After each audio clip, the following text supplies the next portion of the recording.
अस्सलाम वालेकुम जी। Village nursery farm and vermicompost unit which Khushiyan Majeed. मैं तुहाड़ा दोस्त हसन अशरफ पट्टी। दोस्तों, मेरा ताल्लुक रिनाला खुर्द ज़िला उकाड़ा तो है। यह वीडियो बनाने का मकसद दोस्तों नूं वर्मी कंपोस्ट वास्ते जिहड़े कीड़े जिन्हां दा नाम आस्ट्रेलियन रेड विगलर असीनिया फटीटा है, इनके मुतलक मालूमात देना है। ये दुनिया की बेहतरीन नस्ल है जिहड़ी वर्मी कंपोस्ट बनाने वास्ते इस्तेमाल होंदी है। ये 24 घंटे खांदा है ते खान दे नाल नाल अपनी अफसाइश भी करते हैं। साढ़े दोस्त जिहड़ा वर्मी कंपोस्ट का काम शुरू करना चाहते हैं, उन्होंने दे सानू फोन आते हैं ते मतलब उन्हों का जिहड़ा पहला क्वेश्चन होंदा है वो ये होंदा है कि सर ਜਿਹੜੇ ਸਾਡੇ ਜ਼ਮੀਨਾਂ ਦੇ ਵਿੱਚ ਗੜੋਏ ਹੁੰਦੇ ਨੇ ਉਹਦੇ ਤੋਂ ਵਰਮੀ ਕੰਪੋਸਟ ਬਣਾਈ ਜਾ ਸਕਦੀ ਹੈ? ਨਹੀਂ ਬਣਾਈ ਜਾ ਸਕਦੀ। ਕਿਉਂ? ਉਹ ਮਿੱਟੀ 'ਚ ਰਹਿੰਦੇ ਨੇ, ਉਹ ਮਿੱਟੀ ਖਾਂਦੇ ਨੇ। 99% ਉਹ ਮਿੱਟੀ ਖਾਂਦੇ ਨੇ। ਅਗਰ ਤੁਸੀਂ ਉਹਨਾਂ ਨੂੰ ਗੋਬਰ ਦੇ ਵਿੱਚ ਛੱਡੋਗੇ ਤੇ ਉਹ ਗੋਬਰ ਦੇ ਵਿੱਚ ਸਰਵਾਈਵ ਨਹੀਂ ਕਰਨਗੇ। ਅਗਰ ਉਹ ਗੋਬਰ ਖਾਣਗੇ ਤੇ ਉਹ ਮਰ ਜਾਣਗੇ। ਪਹਿਲੀ ਗੱਲ ਤਾਂ ਹੈ ਕਿ ਉਹਨਾਂ ਨੇ ਗੋਬਰ ਦੇ ਵਿੱਚ ਟਿਕਣਾ ਹੀ ਨਹੀਂ, ਜਾਂ ਤੁਸੀਂ ਉਹਨਾਂ ਨੂੰ ਪਾਣਾ तो उन्होंने गोबर के विचों बाहर निकल जाना। लिहाजा दोस्तों की गुजारिश है कि इनू क्लीयरली समझ लैन कि जिहड़ा लोकल अर्थवर्म है वो वर्मी कंपोस्ट वास्ते इस्तेमाल नहीं होंदा।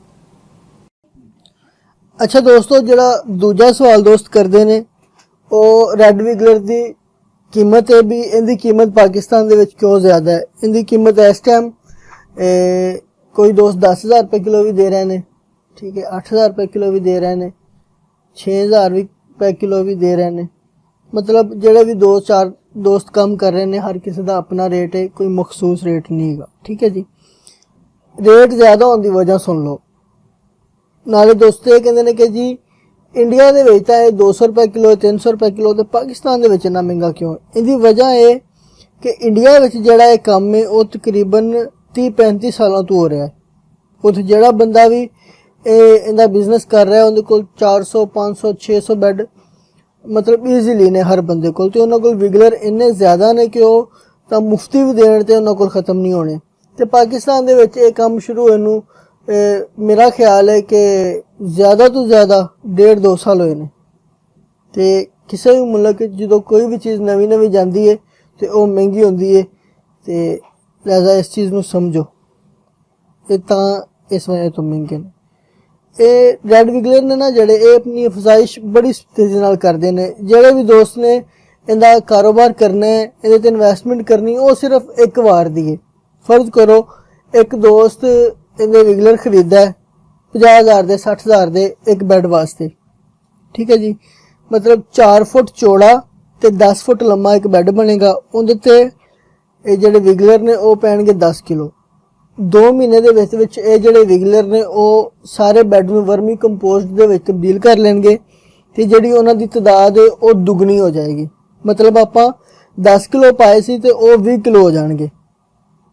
लिहाजा आपां एक बैड तो 2 महीने बाद 2 बैडां ते आ गए। इस तरह फिर जो आपां 2 बैड लावांगे ते आपां 4 महीने बाद 4 बैड बनावांगे। फिर आपां 6 महीने बाद 8 बैड बनावांगे। उन्होंने आप 2 महीने और रखांगे तो 8 महीने बाद आप 16 बैड बनावांगे। इन्होंने 16 बैडा नूं आप 2 महीने होर रखांगे तो 10 महीने बाद आप 32 बैड बनावांगे। इस तरह एक साल के अंदर आप 64 बैड आराम नाल बना सकते हैं। कोई परेशानी नहीं, किसी किस्म की कोई टेंशन नहीं, काम आसान है।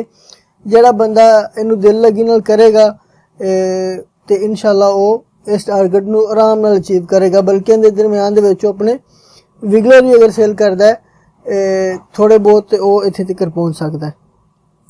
तो सब तो वड्डा मसला जगह दा हुंदा है, क्योंकि ये बहुत ज़्यादा वधदे ने। तो जिहड़ा भी दोस्त इहदा कमर्शियल लैवल ते काम करना चाहे वो पहलो जगह ऐसी चूज़ करे जिथे उन्हें काम शुरू करना है, जिथे बिजली का प्रॉपर इंतजाम होवे, ठीक है, हिफाजत भी होवे भी चोरी वगैरह ना हो जाए, तो पानी मिठा हो। पानी उस जगह का खारा या कड़वा नहीं होना चाहिए। जे वो पानी होएगा तो ये तुहाडे विगलर उहदे सर्वाइव नहीं करनगे, ये मर जाणगे। ਤੇ ਲਿਹਾਜ਼ਾ ਦੋਸਤੋ ਅੱਜ ਕੱਲ੍ਹ ਦੇ ਦੌਰ ਦੇ ਵਿੱਚ ਅਗਰ 50-60 ਹਜ਼ਾਰ ਦੇ ਵਿੱਚ ਕੋਈ ਕਾਰੋਬਾਰ ਸ਼ੁਰੂ ਹੋ ਜਾਵੇ ਤੇ ਮੈਂ ਨਹੀਂ ਸਮਝਦਾ ਕਿ ਉਹ ਬਹੁਤ ਜ਼ਿਆਦਾ ਮਹਿੰਗਾ ਜਾਂ ਬਹੁਤ ਮੁਸ਼ਕਲ ਚੀਜ਼ ਹੈ। ਜਿਹੜੇ ਦੋਸਤਾਂ ਦਾ ਕੰਮ ਕਰਨਾ ਚਾਹੁੰਦੇ ਨੇ ਉਹ ਹਿੰਮਤ ਕਰਨ, ਅੱਗੇ ਵਧਣ। ਪਾਕਿਸਤਾਨ ਦੇ ਵਿੱਚ ਅਜੇ ਨਵਾਂ ਇਹਦਾ ਟ੍ਰੈਂਡ ਹੈ ਤੇ ਜਿਹੜੇ ਦੋਸਤ ਹੁਣੇ ਇਹਦਾ ਕੰਮ ਸ਼ੁਰੂ ਕਰ ਲੈਣਗੇ ਇਨਸ਼ਾਅੱਲਾ ਉਹ ਫ਼ਾਇਦਾ ਉਠਾਉਣਗੇ ਆਉਣ ਵਾਲੇ ਵਕਤ ਤੋਂ। ਫਿਰ ਇਹ ਅੱਛੀ ਚੀਜ਼ ਹੈ। ਵਰਮੀ ਕੰਪੋਸਟ ਇੰਡੀਆ ਦੇ ਵਿੱਚ ਵੇਖੋ ਮਤਲਬ ਉਹਨਾਂ ਦੇ ਮੈਂ ਸਮਝਣਾ ਕਿ 40-45% ਬਲਕਿ ਸ਼ਾਇਦ ਇਸ ਤੋਂ ਵੀ ਜ਼ਿਆਦਾ ਕਿਸਾਨ ਵਰਮੀ ਕੰਪੋਸਟ ਦਾ ਇਸਤੇਮਾਲ ਕਰਦੇ ਨੇ। ਇੱਕ ਹੋਰ ਸਵਾਲ ਦੋਸਤਾਂ ਦਾ ਹੁੰਦਾ ਵੀ ਅਸੀਂ ਅਗਰ ਇਸ ਕਾਰੋਬਾਰ ਨੂੰ ਸ਼ੁਰੂ ਕਰਨੇ ਆ ਤਾਂ ਜਿਹੜੀ ਵਰਮੀ ਕੰਪੋਸਟ ਹੈ ਉਹ ਅਸੀਂ ਕਿੱਥੇ ਵੇਚਾਂਗੇ। ਵੇਚਣ ਦੇ ਬੜੇ ਤਰੀਕੇ ਨੇ। ਤੁਸੀਂ ਫੇਸਬੁੱਕ ਤੇ ਆਪਣਾ ਇੱਕ ਪੇਜ ਬਣਾਓ, ਉਹਦੇ ਤੇ ਵੇਚੋ। YouTube ਤੇ ਚੈਨਲ ਬਣਾਓ, ਉਹਦੇ ਤੇ ਵੇਚੋ। ਇਹਦੀਆਂ ਖਸੂਸੀਆਤ ਲੋਕਾਂ ਨੂੰ ਦੱਸੋ, ਇਹ ਤੇ ਥੋੜੀ ਜਿਹੀ ਸਟੱਡੀ ਕਰੋ। ਨਰਸਰੀਆਂ ਵਾਲੇ ਤੁਹਾਡੇ ਕੋਲ ਲੈਣਗੇ, ਠੀਕ ਹੈ। ਇਸ ਤੋਂ ਇਲਾਵਾ ਜਿਹੜੇ ਸਬਜ਼ੀਆਂ ਦੀ ਕਾਸ਼ਤਕਾਰੀ ਲੋਕ ਕਰਦੇ ਨੇ ਉਹ ਤੁਹਾਡੇ ਕੋਲ ਲੈਣਗੇ, ਜਿਹੜੇ ਕਿਸਾਨ ਨੇ ਉਹ ਲੈਣਗੇ। ਵੇਚਣ ਦਾ ਕੋਈ ਮਸਲਾ ਨਹੀਂ ਹੈ। ਹਰ ਚੀਜ਼ ਤੇ ਮਿਹਨਤ ਹੁੰਦੀ ਹੈ। ਅਗਰ ਤੁਸੀਂ ਕਹੋ ਕਿ ਮੈਂ ਬਣਾ ਕੇ ਤੇ ਇਹਨੂੰ ਰੱਖ ਦੇਵਾਂ ਤੇ ਆਪੇ ਹੀ ਵਿਕੇ ਤੇ ਉਹ ਮੈਂ ਸਮਝਣਾ ਕਿ ਕੋਈ ਵੀ ਸ਼ੈ ਹੋਵੇ ਤਾਂ ਉਹ ਨਹੀਂ ਵਿਕੇਗੀ। ਉਹਦੇ ਤੋਂ ਤੁਹਾਨੂੰ ਪ੍ਰੋਪਰ ਮਿਹਨਤ ਕਰਨੀ ਪਏਗੀ। ਅਗਰ ਤੁਸੀਂ ਉਹਦੀ ਬ੍ਰਾਂਡਿੰਗ ਕਰਦੇ ਹੋ, ਆਪਣੇ ਪੈਕਿੰਗ ਕਰਦੇ ਹੋ, ਕਿਲੋ ਦੀ, 2 ਕਿਲੋ ਦੀ, 5 ਕਿਲੋ ਦੀ, 10 ਕਿਲੋ ਦੀ, ਤੇ ਉਹਨੂੰ ਵੀ ਤੁਸੀਂ ਈਜ਼ੀਲੀ ਸੇਲ ਕਰ ਸਕਦੇ ਹੋ। ਦਰਾਜ਼ ਤੇ, YouTube ਦੇ, Facebook ਤੇ, ਆਨਲਾਈਨ ਹਜ਼ਾਰ ਤਰੀਕੇ ਨੇ। ਕੋਈ ਬੰਦੇ ਨੇ ਬਹਾਨਾ ਬਣਾਉਣਾ ਹੋਵੇ ਤੇ ਇੱਕ ਹੀ ਬੜਾ ਤੇ ਕੋਈ ਇਹਨੂੰ ਵੇਚਣ ਦਾ ਕੋਈ ਮੁਸ਼ਕਲ ਕੰਮ ਨਹੀਂ ਹੈਗਾ। ਸਾਡੇ ਕੋਲ ਐਡਵਾਂਸ ਬੁਕਿੰਗ ਹੁੰਦੀ ਹੈ ਵਰਮੀ ਕੰਪੋਸਟ ਦੀ। ਤੇ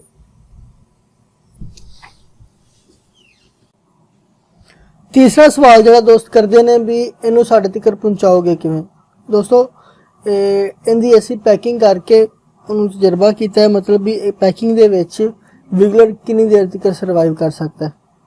ਉਹਦੀ ਵੀਡੀਓ ਜਿਹੜੀ ਹੈਗੀ ਉਹ ਮੈਂ ਆਪਣੇ ਚੈਨਲ ਤੇ ਪਹਿਲਾਂ ਅਪਲੋਡ ਕੀਤੀ ਹੋਈ, ਤੁਸੀਂ ਉਹ ਵੇਖ ਸਕਦੇ ਹੋ। ਤੇ ਭਿਜਵਾਉਣ ਦਾ ਕੋਈ ਮਸਲਾ ਨਹੀਂ ਹੈ। ਅਸੀਂ ਇਹਦੀ ਪੈਕਿੰਗ ਕਰਨੇ ਆ ਤੇ ਬੱਸ ਦੇ ਜ਼ਰੀਏ ਦੋਸਤਾਂ ਨੂੰ ਪਹੁੰਚਾਉਂਦੇ ਆ। ਮੋਸਟਲੀ ਜਿਹੜੇ ਪੰਜਾਬ ਤੱਕ ਪਾਰਸਲ ਹੁੰਦੇ ਨੇ ਉਸੇ ਦਿਨ ਮਿਲ ਜਾਂਦੇ ਨੇ। ਮਤਲਬ ਭਿਜਵਾਓ ਤੇ 2 ਘੰਟੇ ਬਾਅਦ, 4 ਘੰਟਿਆਂ ਬਾਅਦ, 6 ਘੰਟਿਆਂ ਬਾਅਦ ਦੋਸਤਾਂ ਨੂੰ ਮਿਲ ਜਾਂਦੇ ਨੇ। ਤੇ ਜਿਹੜਾ ਕਰਾਚੀ 'ਚ ਅਸੀਂ ਪਾਰਸਲ ਭੇਜਨੇ ਆ ਉਹਦੇ ਤੇ ਬਸ ਕੋ ਤਿੰਨ ਹੁੰਦਾ ਕਿ ਅਸੀਂ ਅੱਜ ਰਹਾਏ ਨੇ ਤੇ ਸਵੇਰ ਉਹਨਾਂ ਕੋਲ ਪਹੁੰਚ ਜਾਂਦੇ ਨੇ। ਬਾਕੀ ਇਹਨਾਂ ਦੇ ਸਫ਼ਰ ਦੀ ਕੋਈ ਟੈਨਸ਼ਨ ਨਹੀਂ ਹੈ, ਅੱਛੀ ਤਰ੍ਹਾਂ ਸਰਵਾਈਵ ਕਰ ਸਕਦੇ ਨੇ ਅਗਰ ਅੱਛੀ ਪੈਕਿੰਗ ਕੀਤੀ ਹੋਵੇ।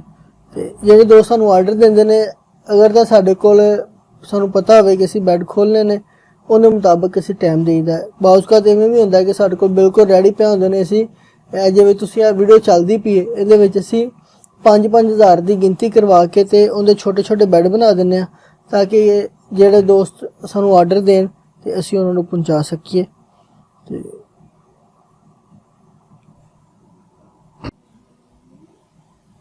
ਤੇ ਬਾਉਸਕਾ ਸਾਨੂੰ ਦੋਸਤਾਂ ਨੂੰ ਟਾਈਮ ਵੀ ਦੇਣਾ ਪੈਂਦਾ। ਇਸ ਉੱਤੇ ਕਰਕੇ ਅਸੀਂ 2-2 ਮਹੀਨੇ ਦਾ ਵੀ ਟਾਈਮ ਦੇ ਦਿੰਦੇ ਹਾਂ ਕਿ ਭਾਈ ਇਹ 2 ਮਹੀਨੇ ਬਾਅਦ ਅਸੀਂ ਬੈੱਡ ਆਪਣੇ ਹਾਰਵੈਸਟ ਕਰਨੇ ਨੇ ਤੇ ਫਿਰ ਅਸੀਂ ਤੁਹਾਨੂੰ ਦੇਵਾਂਗੇ। ਤੇ ਲੋਕ ਅਲਹਮਦੁਲਿਲਾ ਯਕੀਨ ਕਰਦੇ ਨੇ ਤੇ ਅਸੀਂ ਉਹਨਾਂ ਨੂੰ ਮਾਲ ਅੱਛਾ ਪਹੁੰਚਾਈਦਾ। ਅਡਲਟ ਵਿਗਲਰ ਸੇਲ ਕਰੀਦੇ ਨੇ, ਬੱਚੇ ਅਸੀਂ ਸੇਲ ਨਹੀਂ ਕਰਦੇ। ਦੋਸਤੋ ਵਰਮੀ ਕੰਪੋਸਟ ਨੂੰ ਤਿਆਰ ਕਰਨ ਦਾ ਤਰੀਕਾ, ਬੈੱਡ ਬਣਾਉਣ ਦਾ ਤਰੀਕਾ, ਗੋਬਰ ਨੂੰ ਕਿਵੇਂ ਗੈਸਾਂ ਤੋਂ ਪਾਕ ਕਰਨਾ ਹੈ ਉਹਦਾ ਤਰੀਕਾ, ਕੇਂਚੂਆਂ ਨੂੰ ਕਿਵੇਂ ਬੈੱਡ ਦੇ ਉੱਤੇ ਪਾਉਣਾ ਹੈ ਉਹਦਾ ਤਰੀਕਾ, ਵਾਟਰਿੰਗ ਵਗੈਰਾ ਕਰਨ ਦਾ ਸਾਰਾ ਤਰੀਕਾ ਮੈਂ ਵੀਡੀਓ ਦੀ ਸੂਰਤ ਤੇ ਪਹਿਲਾਂ ਅਪਲੋਡ ਕਰ ਚੁੱਕਿਆ। ਇਸ ਵੀਡੀਓ ਦੀ ਡਿਸਕ੍ਰਿਪਸ਼ਨ ਦੇ ਥੱਲੇ ਮੈਂ ਲਿੰਕ ਦੇ ਦਿੰਦਾ ਤੇ ਤੁਸੀਂ ਮੇਰੇ ਚੈਨਲ ਵਿੱਚ ਵੀ ਜਾ ਕੇ ਵੇਖ ਸਕਦੇ ਹੋ। ਵੀਡੀਓ ਪਈਆਂ ਹੋਈਆਂ ਨੇ, ਉਹਦੇ 'ਚ ਤੁਹਾਨੂੰ A to Z ਹਾਰਵੈਸਟ ਕਰਨ ਦਾ ਤਰੀਕਾ, ਖਾਦ ਬਣਨ ਤੋਂ ਬਾਅਦ ਹਰ ਚੀਜ਼ ਦੀ ਮਾਲੂਮਾਤ ਹੈ, ਤੁਸੀਂ ਉਹ ਵਿਜ਼ਿਟ ਕਰ ਸਕਦੇ ਹੋ। ਇਸ ਤੋਂ ਇਲਾਵਾ ਕੋਈ ਸਵਾਲ ਹੋਵੇ ਤੇ ਤੁਸੀਂ ਰਾਬਤਾ ਕਰ ਸਕਦੇ ਹੋ। ਸਕਰੀਨ ਤੇ ਮੇਰਾ ਨੰਬਰ ਆ ਰਿਹਾ ਹੋਣਾ। ਵੀਡੀਓ ਵੇਖਣ ਦਾ ਬੜਾ ਸ਼ੁਕਰੀਆ। ਅੱਲਾ ਦੇ ਸਪੁਰਦ।